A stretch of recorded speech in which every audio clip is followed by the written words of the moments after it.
এমন কোনো দেশের নাম শুনেছেন যে দেশের সেনাবাহিনী থেকে শুরু করে পুলিশ তারা নিজেদের ড্রেস পরতে ভয় পায়?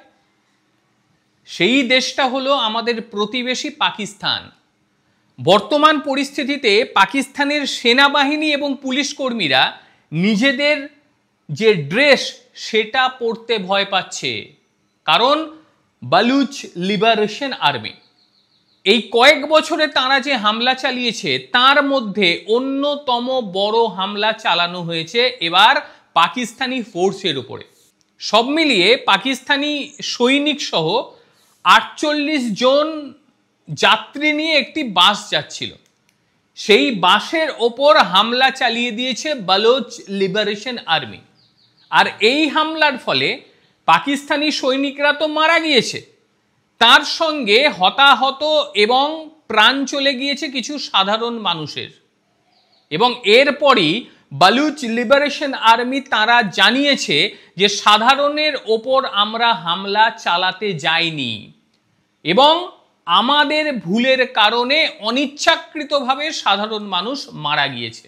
এবং তারা অনুরোধ করেছে যেন পাকিস্তানের সাধারণ মানুষ কোনো সেনা বা পুলিশদের পাশে না বসে। বড় ধরনের ঘোষণা। আর এরপর যেটা হলো, এরপর পাকিস্তানি সৈনিকরা কোথাও বেরোলে নিজেদের ড্রেস খুলে রাখছে। পাকিস্তানি পুলিশরা তারা নিজেদের ড্রেস পরে সমাজে ঘোরাফেরা করতে পারছে না, কারণ তারা জানে যে যদি আমরা আমাদের ড্রেস পরে বাইরে বেরোই সেই ক্ষেত্রে তাদের উপর হামলা হতে পারে। 2025 সালের জানুয়ারি থেকে জুন মাসের মধ্যে বিএলএ মোট 286টি হামলা চালিয়েছে পাকিস্তানের বালুচিস্তান প্রদেশে। বালুচিস্তান জুড়ে এটা বিএলএর কার্যকলাপ বৃদ্ধির একটি বড় প্রতিফলন হিসেবেই দেখা যাচ্ছে। এবং এই অভিযানটি তারা বিভিন্ন উপায়ে করছে, বিভিন্ন কৌশল অবলম্বন করছে। কোথাও বিস্ফোরণ ঘটাচ্ছে। 9টি বড় বড় অভিযান তারা করেছে যথেষ্ট পরিকল্পনা মাফিক।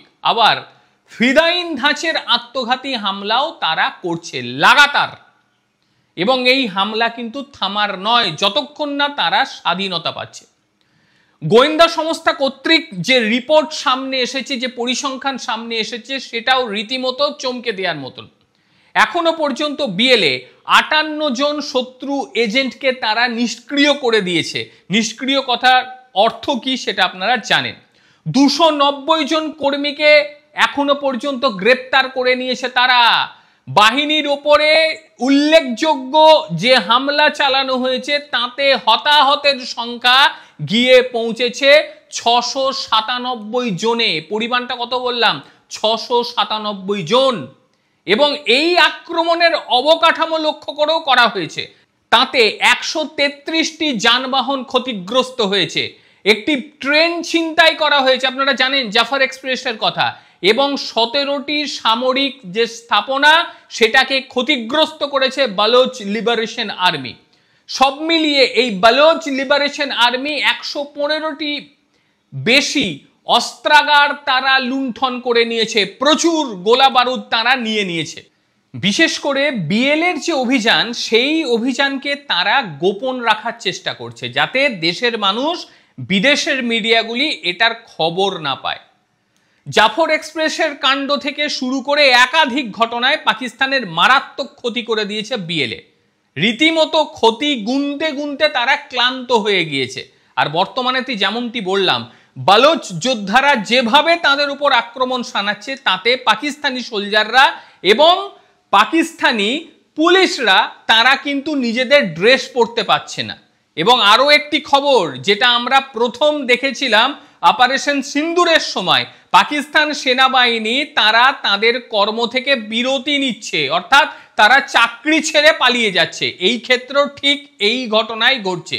অর্থাৎ বালুচ লিবারেশন আর্মি যেভাবে বিভিন্ন জায়গায় হামলা চালাচ্ছে তাতে সেনাবাহিনীরা আর বালুচিস্তানে যেতে চাইছে না এবং জোর করা হলে তারা তাদের চাকরি ছেড়ে দিয়ে চলে আসছে। তাদের বক্তব্য একটাই যে বালুচিস্তানে আমরা যেতে পারবো না, কারণ আমরা গেলে বালুচিস্তান লিবারেশন আর্মি আমাদের উপর হামলা করে আমাদের শেষ করে দেবে। এইবারে বালুচিস্তানের মধ্যে একাধিক পুলিশ স্টেশন ছিল, একাধিক, সেই সমস্ত পুলিশ স্টেশন এখন রীতিমতো খান্ডার হয়ে গিয়েছে। সেখানকার যারা পুলিশ কর্মীরা ছিল তারা বেশিরভাগই রিজাইন দিয়ে দিয়েছে কাজ থেকে, অথবা সেখান থেকে তারা পালিয়ে এসেছে। এবং সেখান থেকে পালিয়ে এসে যখন তারা পাঞ্জাব প্রদেশে এসে পৌঁছচ্ছে, তখন সেখান থেকে আবার ধাক্কা মারছে পাকিস্তান তাদের, যে না তোমরা যাও নিজেদের ডিউটি সামলাও। তখন বলছে আমরা পারবো না, তাতে আমাদের চাকরি থাকুক চায় না থাকুক। এই রকম একটা পরিস্থিতি চলছে। দেশটা সম্পূর্ণরূপেই বালুচিস্তানকে হারিয়ে ফেলেছে। মানে বালুচিস্তান একটা আলাদা দেশ হওয়ার জন্য পুরো মাত্রায় তৈরি হয়ে গিয়েছে। আর অপরদিকে পাকিস্তান, তারা ভুয়ো খবর ছড়ানোর জন্য তো একদম উঠে পেরে লেগে গিয়েছে।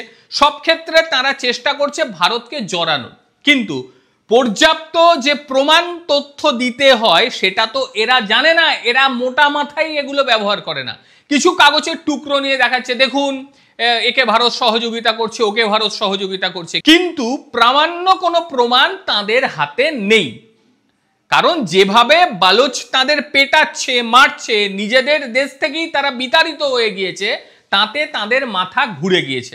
এবং যেটুকু মনে করা হচ্ছে যে বালুচ তারা খুব শীঘ্রই নিজেদের জায়গাটা স্বাধীন করে দেবে এবং পাকিস্তানকে সম্পূর্ণরূপে সেখান থেকে তাড়িয়ে দেবে। এখানে একটা লক্ষণীয় বিষয়, কয়েকদিন আগেকার ঘটনা আপনারা প্রত্যেকে জানেন যে বালুচ লিবারেশন আর্মি তারা ভারতের সহযোগিতা চেয়েছে। তারা বলেছিল যে আপনারা আন্তর্জাতিক মহলে বলুন যাতে আমাদের এটা স্বাধীন হয়ে যায়। ভারতের তরফ থেকে স্পষ্টভাবে জানিয়ে দেওয়া হয় পাকিস্তানের অভ্যন্তরীণ কোনো বিষয়ে তারা মুখ খুলবে না। এটা তো ভারতবর্ষ বলে দিয়েছে, কোনো অভ্যন্তরীণ বিষয়ে মুখ ভারতবর্ষ খুলবে না।